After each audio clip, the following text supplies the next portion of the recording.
Türkmenistan'ın konstitusiyası 19. madde. Türkmenistan adamın ve rayatın hukuklarının hem azatlıklarının dengliğine, şeyle hem haysi millette değişliğine, teninin rengine, cinsine gelip çıkışına emlaken vezife yağdayına, yaşayan yerine, diline, dini garayışına, siyasi iktidarına, haysi partiya değişikliğine ya da hiç partiya değişikliği deldiğine garamazdan adamın ve rayatın kanun önündeki dengliğini kepillendirer. Yine vatandaşlar 19. maddede şunun yağlı kanun var. Ama bizlerin Türkmenistan'da ne bir şey diyorlar? Ulu vazifede oturan adamlar koşa tırnak içinde Türkmenistan'ın prezidenti bile bu son 30 yıl içinde milletin arasında millet parazlık yayrattılar. Bunu bilerek ediyorlar. Neymemiş sen lebaplı, sen ahallı, sen marılı.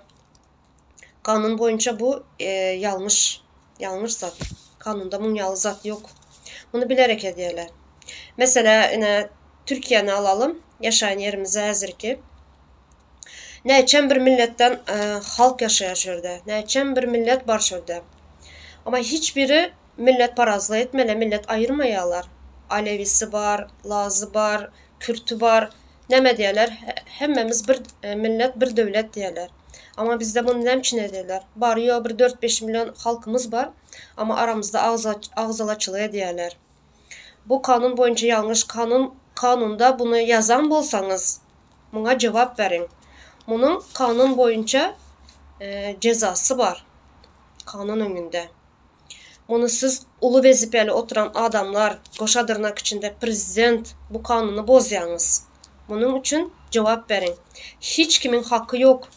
Hiç kim milletini saylap doğulmaya. Buna hiç kimin hakkı yok.